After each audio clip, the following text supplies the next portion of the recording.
So, good afternoon, everyone, and welcome to live module number 2 for the School for Change Agents 2019. And our topic this week is resilience as an act of defiance. I really love that title. And, when we've actually talked to lots of people that have taken part in the school in previous years and said, what content do you want? People have said more than any other topic that they want us to focus on resistance and resilience.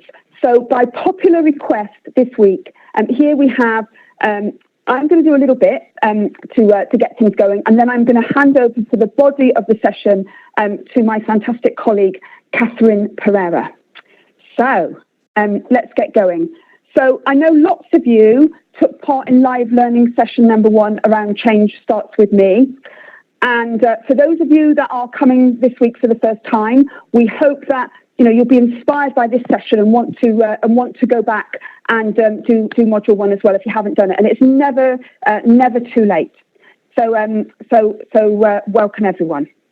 So let's just see how people are feeling. So in a moment, I'm gonna hand over to my colleague Dom, and we're going to get you to take the arrows and pick an arrow for how you're feeling today. So you've got a choice of 6, and you might be feeling 3 of the 6, but we only want you to pick 1. So Dom, can you release the arrows? And welcome everybody. So we're just going to set that up now. We're just making everybody available to add. Oh, yeah, you're ahead of me. Brilliant. Thank you very much. So, of course, I now can't see what people are saying. There's lots of people are up for it. Yeah, brilliant. Yeah. So, quite a few resilient and determined. Very few that are overwhelmed. Quite a few, again, that are rebellious. Yeah. Great. So we'll just wait another minute and see how people are feeling. And then Rosie, you can explain again to everybody if that's okay.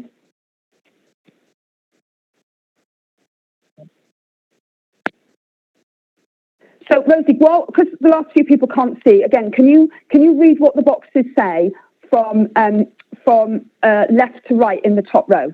Okay. Yes, no problem. So top left is determined. Middle top is resilient. Top right is so-so. Bottom left is up for it. Bottom middle is rebellious, and overwhelmed is bottom right. Okay. So a lot of people are up for it. Yeah, great. And what's the second biggest, do you think? Second biggest is probably so-so, I'd say. Okay. Oh, well, that's feeling kind of so-so. Okay. I think that's quite normal for change agents, and hopefully when we've had this session today around resilience, it might shift you, the so-so people, a little bit over. So thank you, Rosie, and thank you, Dom. And can I regain control and carry on with the session? On its way to you now. Fantastic. So let's just meet the team that are behind the scenes today. So myself and Catherine are going to be the main presenters. And Ollie is looking after sound and video, very important. Our technical hosts that make this possible for us are Rosie and Pardeep. Our backup presenter, in case anything goes wrong, is Zoe, and hopefully we won't need her. And Selena is doing presenter support.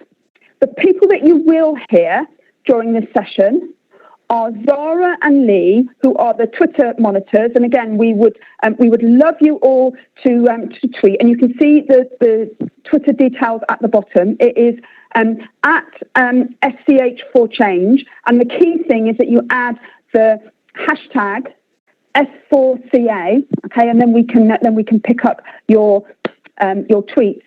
And then last but not least, we have Sasha and Dom, who have got the impossible task of keeping up with the chat box. So welcome Team Horizons today, and I know we're up for it. And just to say, please use the chat box. The chat box for the live session last week was absolutely amazing. And last week we said that we want this the school and the live sessions to be about connectivism. And what we mean by that is it is as important to be in the conversation, to be connecting, to be learning from each other, as it is to be listening to the content. So, one thing that we wanted to say is, if you're in the chat box when you're in a conversation and you want to reply to somebody, so if Zoe makes a comment and I want to reply to what Zoe's said, what I need to do is to start my comment with @Zoe, because then what we'll be able to do is to trace the conversation, okay? And again, we want you to tweet. And if you need any support, okay, we've got our fabulous WebEx support team, who are Rosie and Pardeep. So if you put your hand up, okay, then we will come to you and give you some support. So welcome everybody. Just to say as well that in addition to these live modules, we really want to encourage you to sign up to the FutureLearn platform. There are 6 modules on the FutureLearn platform which complement the webinars, and they open every Monday. And the live sessions are great, but they come and go. And the thing about the modules is they're really intended to get you to reflect on your learning and how you might activate or action some of the things that we're doing. If you haven't signed up yet for FutureLearn, don't worry. What we'll do, when you actually click off of this webinar today, you will go to the FutureLearn site. And again, it's completely free. Okay. If you want to do a certification, there's a small charge, but in terms of being part of the community, getting all the materials and being able to do the activities, it's completely free. So let's carry on. And just a little bit about what we did last week. Okay, we talked about being a change agent in a hierarchical system and how it feels and why it's so hard. We talked about the difference between old power, which is about formal authority that gets pushed down in organisations and systems, and new power, when people come together with a common cause. We talked about agency, and this concept of agency is one of the key ideas behind the School for Change Agents. And we define agency as the power to make a positive difference. And every one of us has a really significant amount of agency. We just need to unleash it. We talked about some of the issues around the essence of being a change agent, and we ended by talking about change starts with me. And actually, we can't think my job as a change agent is to get other people to change. It has to start with me. So let's look at what we're going to cover today in Resilience is an Act of Defiance. What we're doing, I'm going to start off with talking a little bit about resilience and resistance and how the two fit together, and to get some insights into resistance. Okay, and then we're going to move on and talk about how resilience is an act of defiance and how we as change agents can choose to respond to challenge and adversity with strength. Because the one thing we can guarantee, like birth and death, is that if you are a change agent, you will get challenge and adversity. Okay, we're going to have some tips for becoming more resilient, and the thing about resilience isn't just an individual thing. Resilience is a collective thing, particularly for change agents. So we're going to also think about how we can build some collective resilience. We're going to talk about how to avoid burnout, okay, how to build a growth mindset, which is, I think, a core part of resilience. And finally, we're going to talk about creating conditions that helps everyone to thrive. And as change agents, we really want that. So let's get going. So, when we think about resilience, actually framing it as an act of defiance, I think is a really brilliant thing for change agents, because very often we're trying to make change happen in very difficult circumstances. And the fact that we manage our own strengths, okay, we self-care and we care for other change agents is an act of defiance because we're standing up against the status quo. And as it says here, when you think about what are the competencies for change agents, and people think, improvement skills, facilitation, coaching, yes, all those things are important. But honestly, when I look back on my career as a change agent, I would say not only is resilience a competency that we all need to thrive and survive as change agents, it's a super competency. It's one of the things that we need to focus on the most. And, every moment that we as change agents are resilient in the face of significant challenge or adversity is our opportunity to face up to that situation and say, you won't stop the momentum towards my improvement goals. You won't reduce my potential, okay? An act of defiance. So our question back to you is, what will your next act of defiance be? Last week, in week 1 of the live modules, we talked about how tough life is being a change agent because, all the time we're challenging the way things are. We're challenging the status quo. For those of us that work in the health and care system, we're standing up against the things in our organisations and systems that mean that our patients get bad experiences, that mean that care is not safe, that mean that our colleagues are demoralised and burnt out, okay? So we're standing up to the system and the way it is. And as we said last week, it creates lots of issues for us, It feels like the system is built on division and criticism. We're challenging this all-powerful status quo. Other people don't see the potential that we see. They don't see the contribution that we can make. And, we have to find ways to choose our battles very carefully and emotionally detach ourselves because otherwise we won't thrive and survive as change agents. And, just thinking about this, why is it so important that we as change agents think about resilience?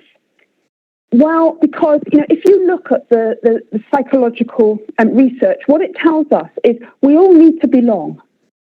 And when we're kind of standing up and saying, I don't think this is right, I don't think that is right, I think we need to do a different thing, we can end up being ostracized, we can end up being socially isolated. We can end up in a corner where people are questioning what we're doing or disregarding what we're doing. And, it would be bad enough if this ostracism, okay, that we often get as change agents was just about reducing feelings of belonging. But actually being socially rejected by other people can reduce our self-esteem, they can reduce our sense of control, and also our sense of having a meaningful existence. And, the one thing I'd say that I see time and time again in the change agents that I meet is we are driven by the things that really matter to us, our sense of purpose. And actually, and paradoxically, being a change agent and being ostracized or questioned because you're a change agent, actually it can eat away at the very meaning of why we do the things that we do. And if you look at neurological research, what it tells us is that when we're feeling excluded, okay, from the party because we're standing up and we're questioning and we're not carrying on like everybody else does, it hurts. And it doesn't just hurt kind of psychologically.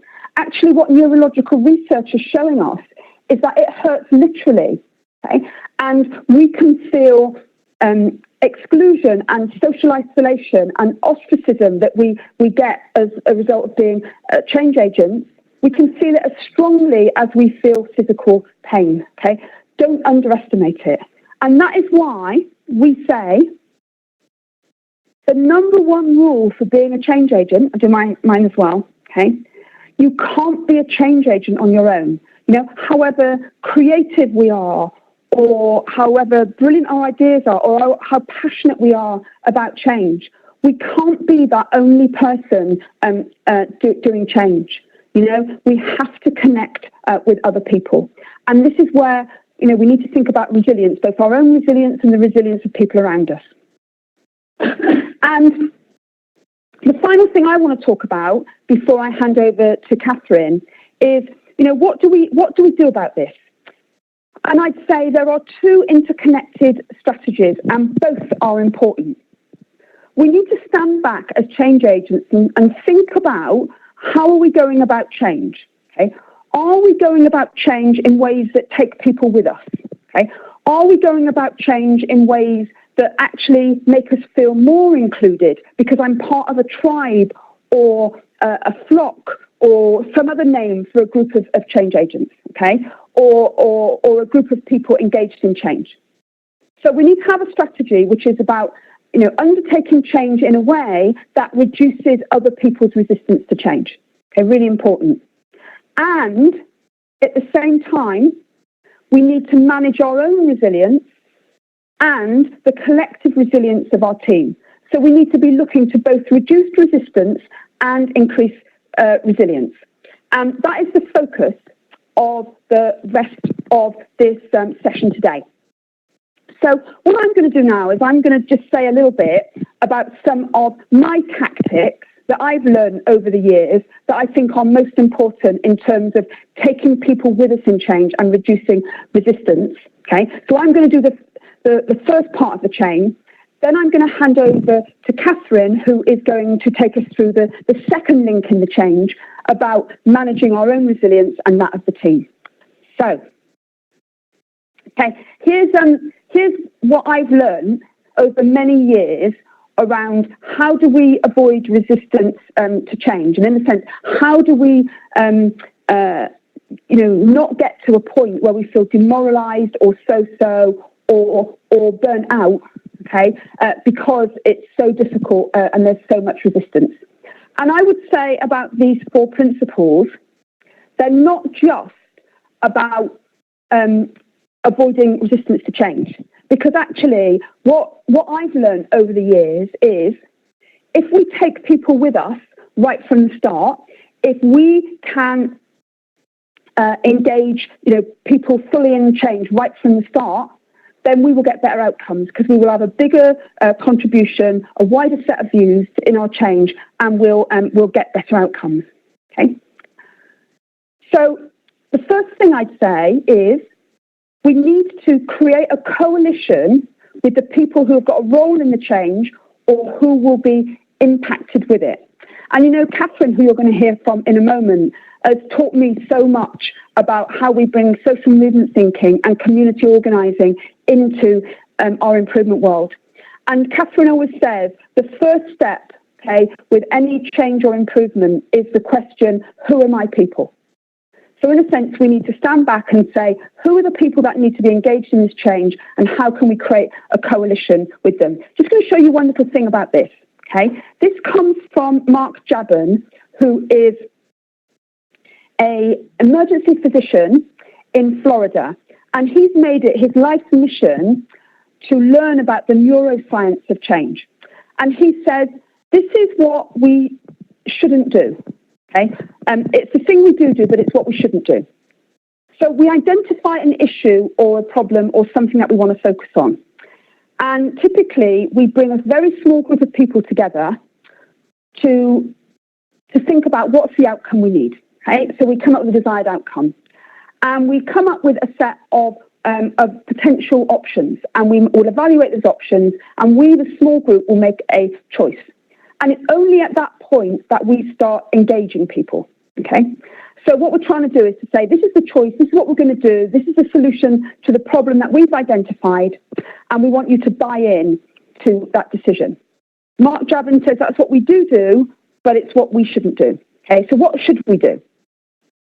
As soon as we identify that there's an issue, we need to think, who are my people? Who are the people that need to be involved in the change? And we need to be engaging them right at this early stage so that the desired outcome becomes a shared outcome. The options become shared options and the choices become shared choices.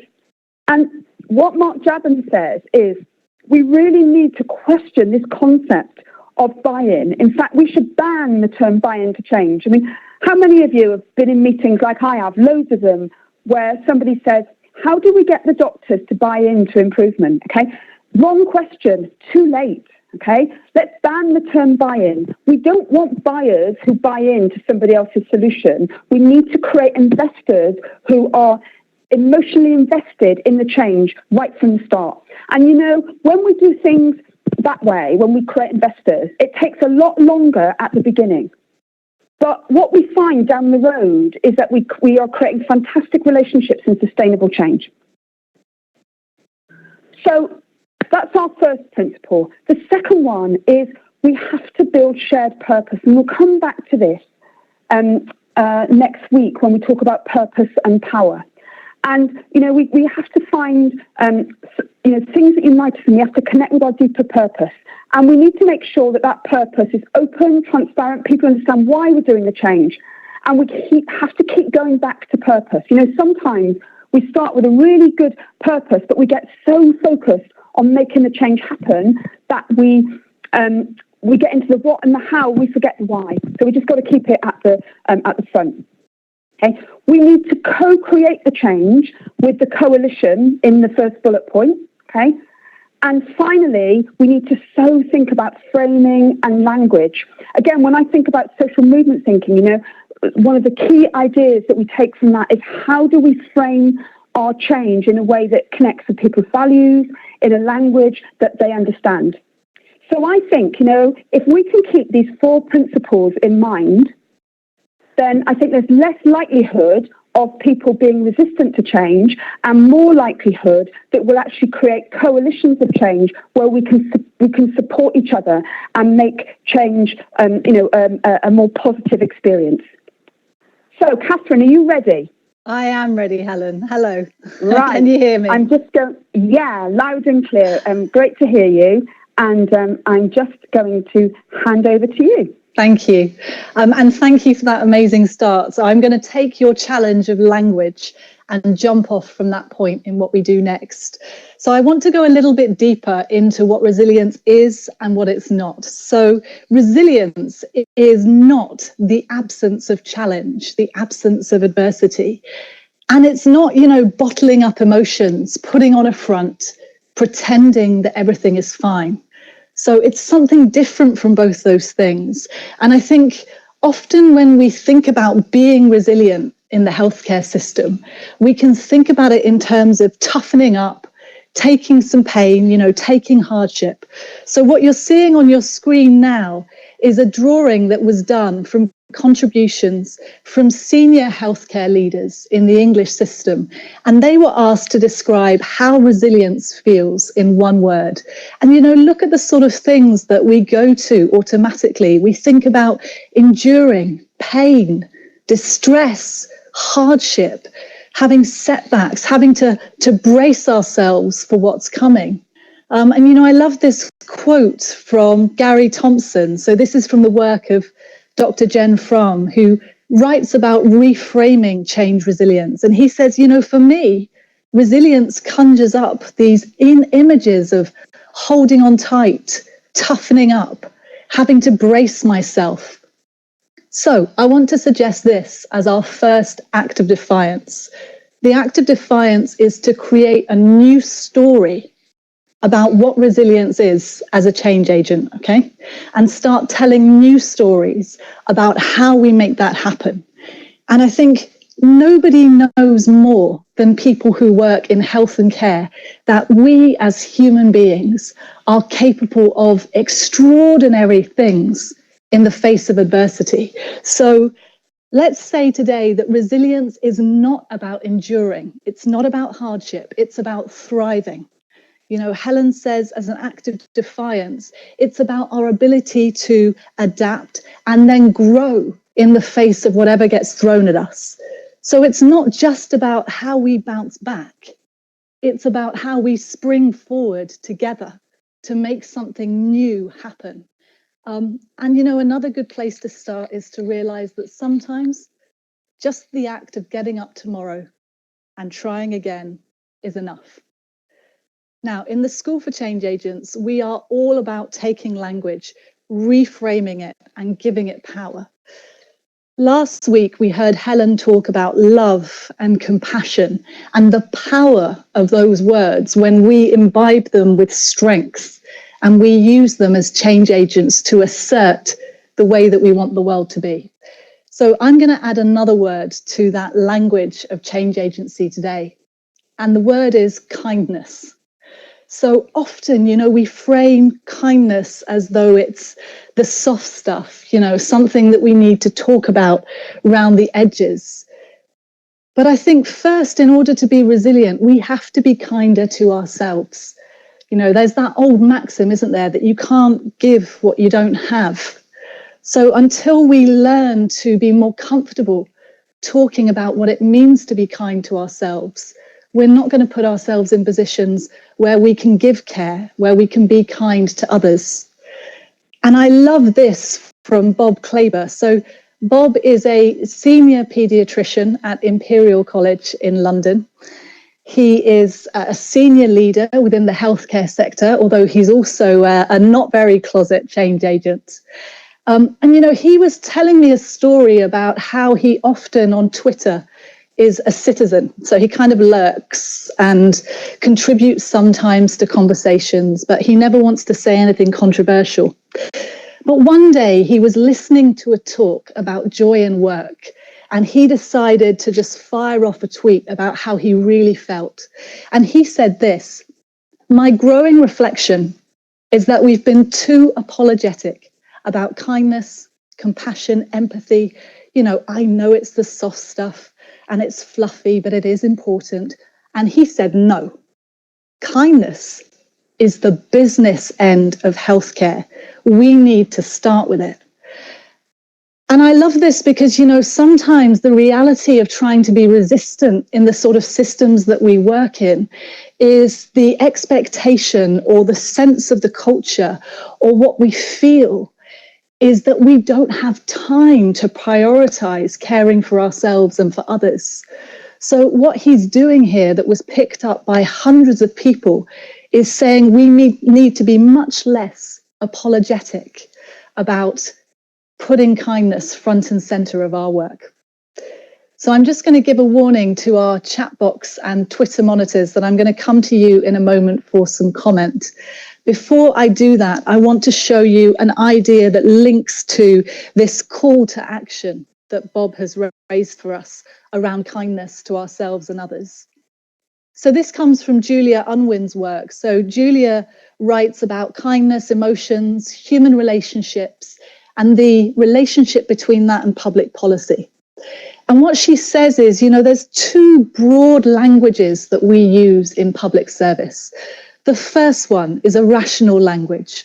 So it's motivated by balancing and being safe and fair, being seen to be transparent. Its tools are value for money and scrutiny, being accountable, really important stuff. And its outcomes tend to be systems, processes, professional codes. But what she says is there's another language that is underdeveloped, but equally important, the language of connection and hope and personal change, where we have tools such as storytelling, the use of intuition, warmth and discretion, and the outcomes which are increasingly critical in complex systems of better relationships, the ability to challenge each other, and through that, the bonds of trust that allow us to make meaningful change in the world. And what she says is, we need more of a balance between these two elements. And, what I would say to this is we need to reclaim the relational stuff as the hard stuff of making change, not the soft stuff any longer. So I'm just going to go over to my colleagues. I think we've got Sasha on the chat and Lee and others looking at Twitter. If we start with the chat and just see what people are talking about today. Thank you, Catherine. It's going at a heck of a pace. So just a few headlines. There was a warm-up conversation about using Twitter and is it useful? And I think lots of people have said yes. And I find the amount of sharing between this community on Twitter is fantastic. So if you haven't tried, have a go.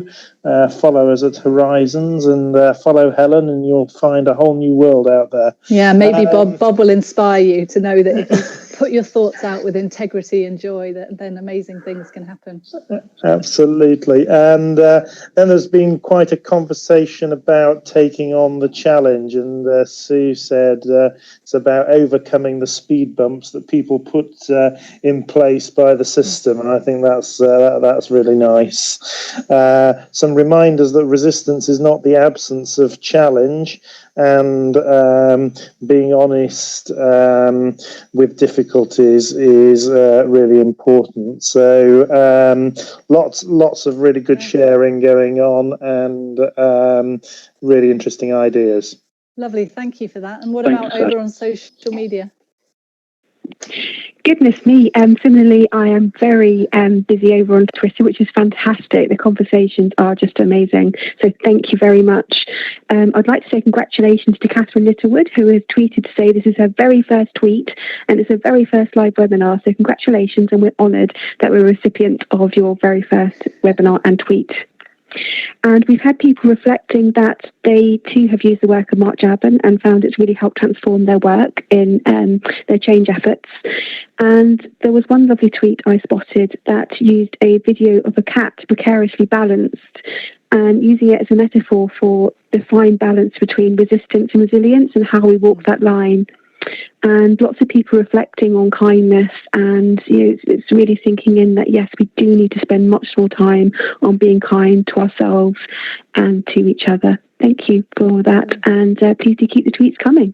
Thank you, Lee. Yes, keep the conversations going. And is that Dom?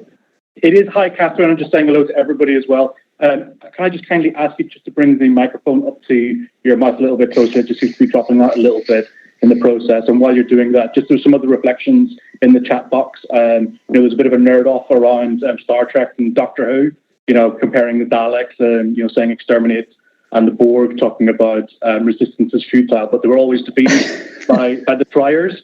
And I think Alison Benson's comment, constantly hear this comment about resilience, but we have to be careful. It doesn't just mean, suck up whatever's happening to you.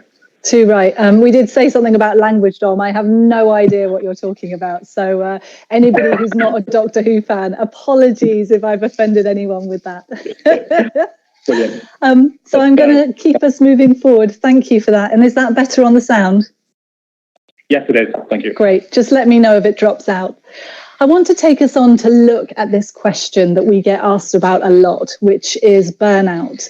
And, when we use the term burnout, I think it's generally known what's meant by the working definition. But what I'm talking about is the emotional, physical, psychological exhaustion that can come from prolonged stress.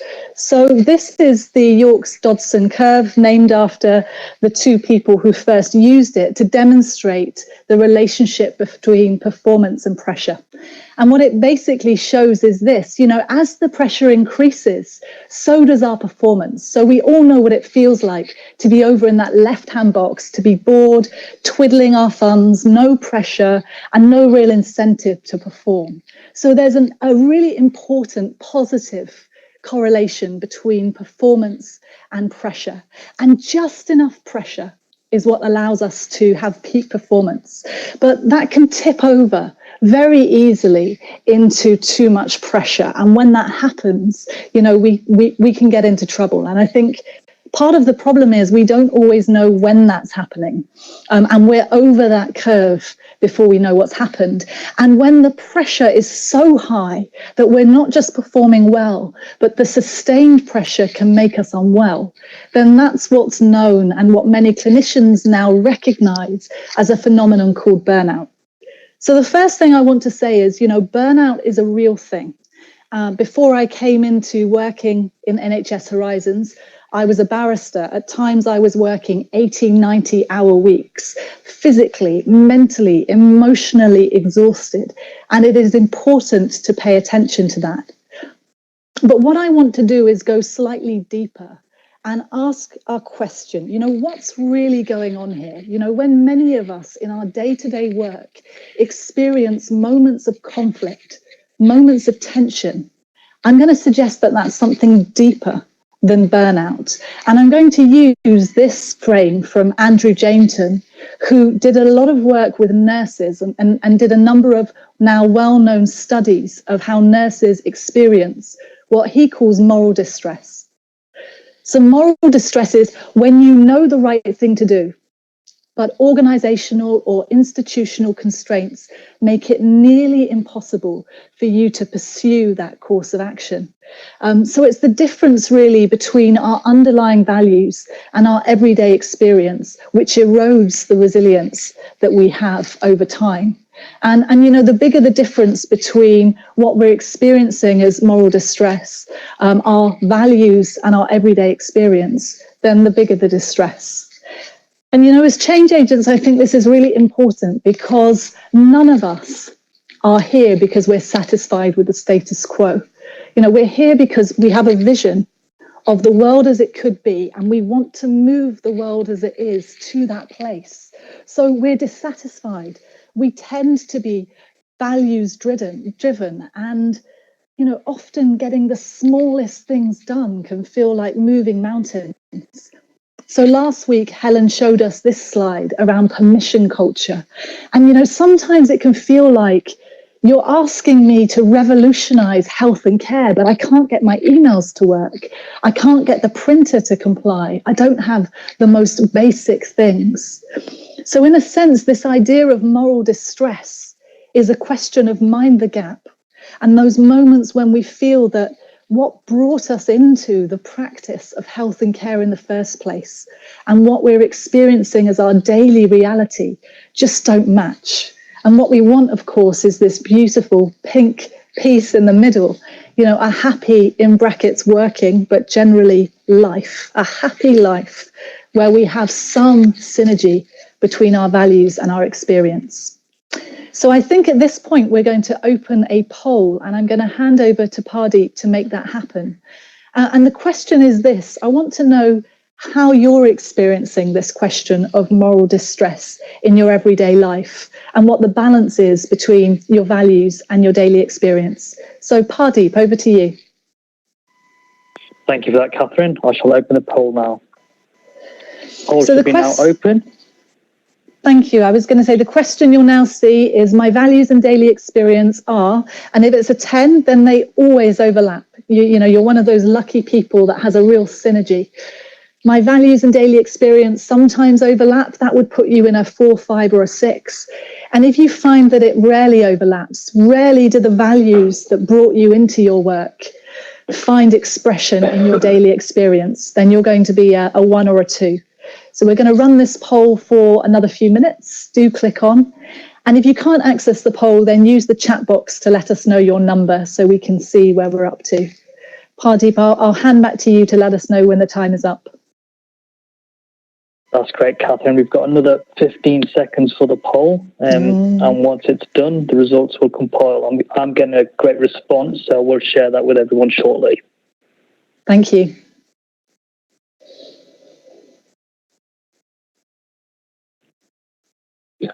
Okay, looks like it's closing.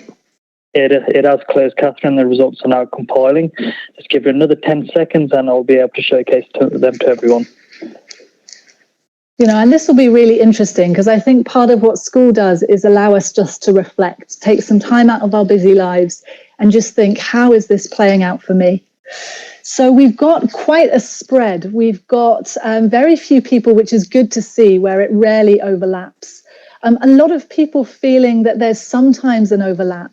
And actually, this is surprising for me because it's more hopeful.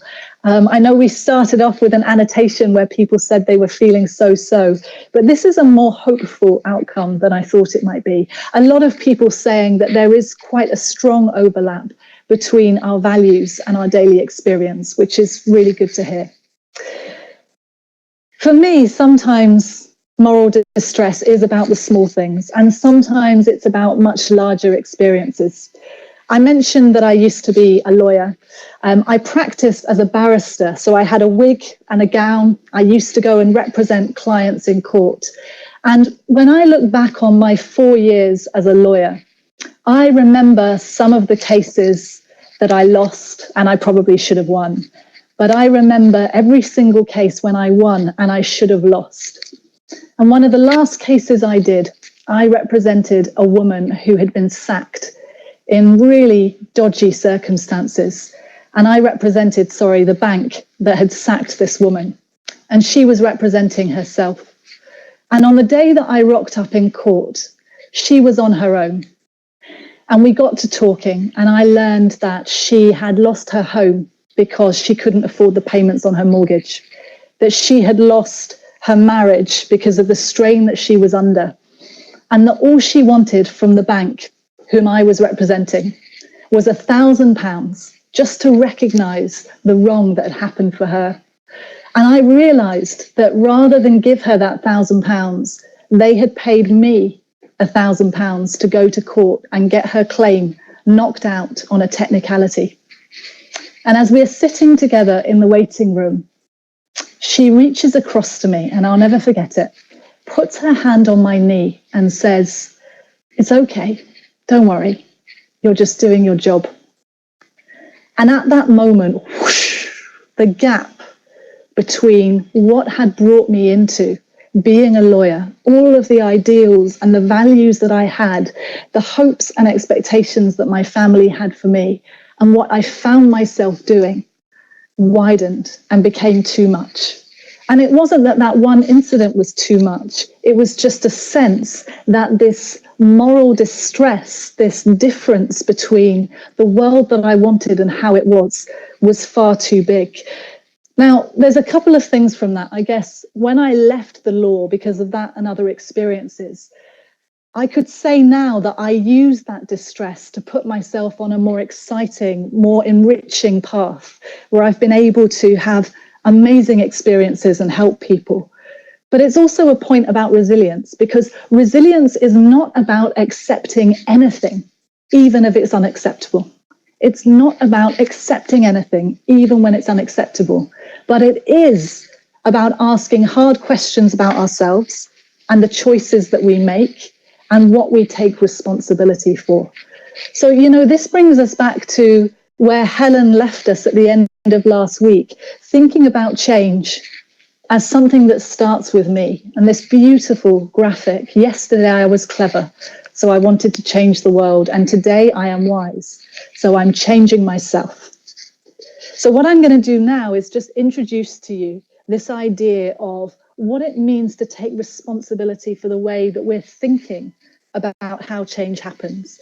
And this comes from the work of a woman called Professor Carol Dweck, who was a psychologist for most of her career, and developed the idea of a growth mindset. So the idea is very simple. A lot of times we can feel that what we know is sufficient, and that our identity is wrapped up with what we know.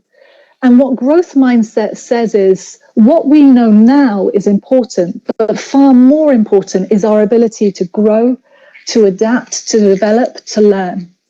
The idea that our innate talents, such as they are not enough, but it's effort and practice that makes the difference. And from this flows the idea that in order to get better, we've got to be open to the world, open to feedback, new ways of thinking. So we need to constantly be challenging our own ideas and our beliefs in order to grow into the sort of change agent that we want to become. So here's a few examples of the sorts of things that people who practice a growth mindset find themselves saying. Failure, as you see on the right, failure is not the limit of my abilities. Failure is just an opportunity to grow. That we can do anything that we want if we apply ourselves, put the effort in, and look at our effort and our attitude as the defining factors.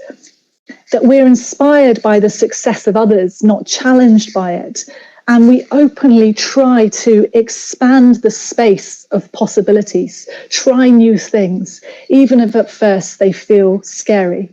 So what Carol Dweck is saying here is, to grow our resilience, we have to think about our attitudes as a muscle, something that we can test and we can expand over time. And the other thing about this is, it's really hard to learn when we think we already know, right? So that's why for Helen and I, being part of this community, learning from you and from each other is just as important as being here presenting at the front. So let's get practical with the bit of time that we have. How do we start to grow that muscle to create resilience? There's 3 things that I'm going to suggest as good starts. The first one is, and we all have this, the voice that's in my head that's telling me that I can't, that I should, that everything's going wrong. So that voice that catastrophizes situations, that tells me it's this or that, it's all or nothing. Let's just become aware of that voice and what it's doing. Become aware of the negative stories that we're telling ourselves. I think what we need to do then is catch it and twist it. Where we've got a should, ask why not. Where we're telling ourselves that it's this or that, ask what the third possibility would look for. So always looking and taking responsibilities for the stories in our head. This will never work. Well, why not? That's the way it's always been. Well, what if something else could be possible?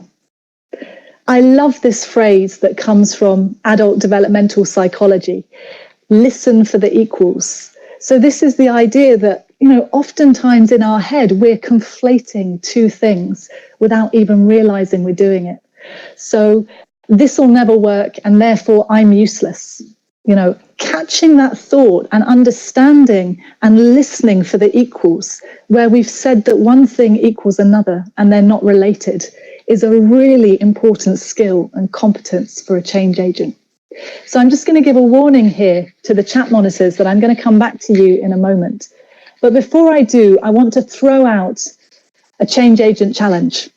So here's a quote that we've pulled. This whole organization is a mess. There's nothing we can do. Unless we can sort it out once and for all, there's no point in trying. I guess some things are getting better, but not enough. I'm useless and I should be able to do more. So this is a great thing for those of you who are joining as a group, or if you're watching this on catch up, it's a good place to pause. What I'd like you to do is just think with a partner or use the chat box and reframe this story. Reframe it in the most hopeful, collectively empowering way that you can, without denying or minimizing the facts. And while you're having a go at that, I'm just going to check back in with Sasha and Dom to see what's happening in the chat.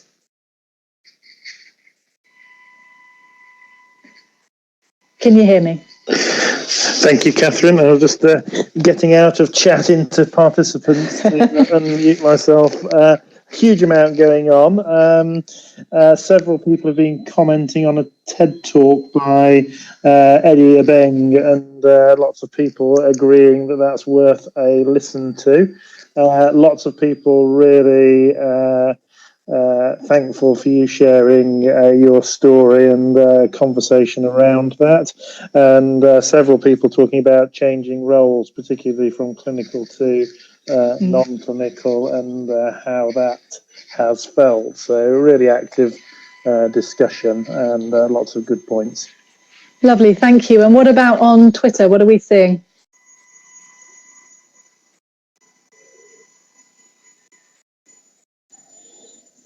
I think we may have someone on mute. Is anybody? Hello, sorry, on mute. Oh, there you are. Sorry about Easily that. done, Lee.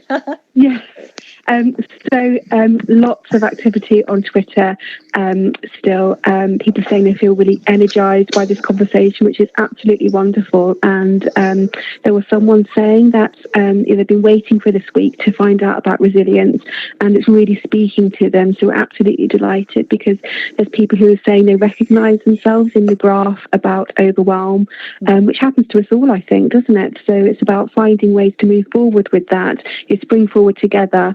And I can really see ideas percolating with people. So there are things for people to take forward. So please keep sharing. Thank you very much for everyone's contributions. Lovely. Thanks, Lee. Thanks for that. So in the last few moments we have, what I'm going to do is two things. I'm going to draw a thread back from this idea of me having to be resilient as an individual. And remember, we're reframing that. And we're going to think about collective resilience. And then I want to just touch into where Helen is going to take us next week on power. So the first one is this: individual and collective resilience. So as an individual, when we think about resilience, let's focus on how do we get more power in our own lives, the ability to spring forward. And let's think about this challenge of from me to we. Okay, and as we, as a collective, how can we act together, united with a common purpose, using our power and influence to help each other spring forward together? So the question I'm going to put out to you on FutureLearn, on social media, is what am I doing to create space for others to grow their resilience? And I'll put a few thoughts in of my own when I come off the session. And, you know, the thing I'd say about this is it can be really simple. It's not about lots of money, grand plans, you know, having a massive change program. It can be as simple as 15 seconds. So I'm going to show you a short case study of two people who took a simple idea and used it as a way to reduce frustration and increase joy at work. So those two people are Rachel and Dan, who you can see here on the left. And they created a movement called 15 seconds, 30 minutes. And it's a really simple idea. The idea is this: what can I do in my day that takes me 15 seconds, but creates 30 minutes of joy for someone else down the line? That's the idea. And it was derived from this question of, you know, sometimes the NHS can feel so hard in which to realise these principles, even though we know that what we're there for is to provide care and compassion. So how do we bridge the chasm between burnout and distress and creating what we know we need, which is more joy? And what Dan and Rachel did was just to make that very tangible.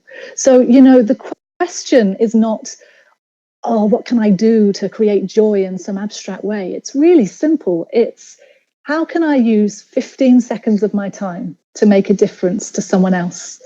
And you know, the beauty of this is it can happen at any level of an organization, from checking a patient's phone number to make sure that it's correct, to stocking the printer so that it's ready for someone else to use, to just stopping to appreciate the work of someone on a ward or as a colleague when we wouldn't normally let them know that we'd appreciated it. The other thing I love about this idea is anybody can do it, and it relies on informal networks. It's not about hierarchy or position. It's about spreading just a simple message of joy and how we build it for each other in what we do every day. So the last beautiful sketch note I'm going to show you was created by none other than our Lee Kendall in our team. And it's 10 ways to build resilience, pulling together some of the themes from today. So, you know, do something that you wouldn't normally do to celebrate our achievements and what we're doing together. And that often means thinking about how we look after ourselves and others. So self-care and also care for our team. Use the school as a chance to build a network of supportive people so that when you do hit those barriers, you've got people who are there to tell you, keep going. We love you. We appreciate what you're doing in the world. It's about maintaining perspective, so realizing that the situation might feel bad now, but it could be different over time. And remembering that people who may feel resistant to us often have good intentions. So there's an opportunity in trying to find out what those are. It's also about being honest with ourselves. Helen uses a wonderful quote. It's a Cherokee proverb, she tells us, and it goes like this: if your horse dies, get off it. I love that. Simple, right? So sometimes your horse dies, your change project's done, your idea wasn't good. Know when it's time to get off, be honest, and get on another horse and start riding again. And most of all, that question of remembering what makes you special. What do you have to give?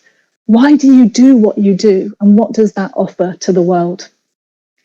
So the last thing I'm going to do today is just trail towards where we're going. Because next week, we're going to be looking at power and purpose. And in a fortnight's time, Helen will be presenting our next live session on power. And, you know, often we think about power and we think about dominance, power over people. And so much of what the school is about power with people and relationship. And I want to just end with a word that goes hand in hand with power. And that word is control. So Bandura said this. He said, the capacity to exercise control over the nature and quality of one's life is the essence of humanness. So when we think about building our own resilience and, you know, we want to control situations and we want to control what happens, firstly, let's be kind to ourselves and recognize that that's a normal human reaction. And we also have to recognize its limitations. You know, very often as change agents, we get waylaid because we're trying to control outcomes. How do I progress my career? How do I get X? How do I make Y happen? And, you know, I think for me, the biggest insight that I've had into control has been this from Jennifer Garvey-Berger. So Jennifer is an amazing developmental psychologist, and she talks a lot about how we think about change in complex systems. And her advice is this: instead of craving control on the outcome, in complexity, we have to shift to thinking about influence, recognizing that change is emergent and that shift to thinking about influence is going to make us more effective. So my last thought is, let's become more thoughtful about how we support the emergence of the things that we want, rather than having our resilience eroded by trying to control exactly what happens. So, Helen, I'm going to hand back over to you for the last few minutes of our session. Thank you, Catherine, so much. And just what, you know, I could just see from the chat room, from Twitter, just how much people were connecting with the amazing things that you were saying. So, you know, and I hope all of us, individually and collectively, will be able to take so much from the wonderful things that you were saying. And also, you know, what I'd say about what you just did, I think people really loved your story or stories. And again, I think that will really tie in with Module 4, which is going to be in 2 weeks' time, around the power of story. So I think we were role modelling that so beautifully. So if we go on to the last slide, just to say, this has been module number 2. Next week, we don't have a module because it's half term here in England, and lots of people have said to us, please don't do a session in half term. So we want to be family friendly. So we've done that. So our next live module is in 2 weeks' time, and that is about purpose and it's about power. So thinking about shared purpose and how we build it, and thinking about how we take power. So really look forward to so many of you joining us again in 2 weeks' time. The chat's been amazing. The Twitter's been amazing. You know, every time we run one of these sessions, we go back and we analyse the Twitter, we analyse the chat, and we use it, and we take the resources that you're suggesting, and it really helps us to take the school experience to the next stage. And just the final thing to say is, if you haven't signed up for the FutureLearn platform yet, please do so, because it's really amazing. Again, we're getting the most fantastic feedback from those of you that have actually signed up for FutureLearn, and I think the activities, you know, Catherine and I are talking about some great principles and ideas and mindsets, but what the FutureLearn modules enable you to do is to reflect and make it real for you and your context. So what's going to happen is that when we sign off in a moment, then you'll get taken to the FutureLearn platform on the way out. And if you haven't signed up, please do that. If you're listening, please sign up for FutureLearn as well. So thank you, everybody, for a pretty amazing learning session number 2. thanks to all our wonderful colleagues from the Horizons team behind the scenes that makes this amazing. I'm going to tweet in a moment because I look very professional where I am, but actually I'm on I'm with a laptop that's on top of 2 Tupperware boxes covered in masking tape to make me the right height, and that's kind of how it is.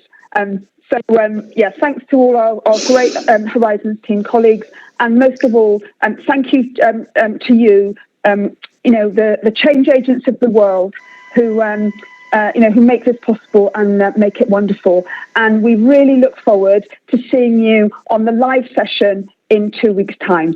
So let's all say goodbye. See you in 2 weeks. Bye all.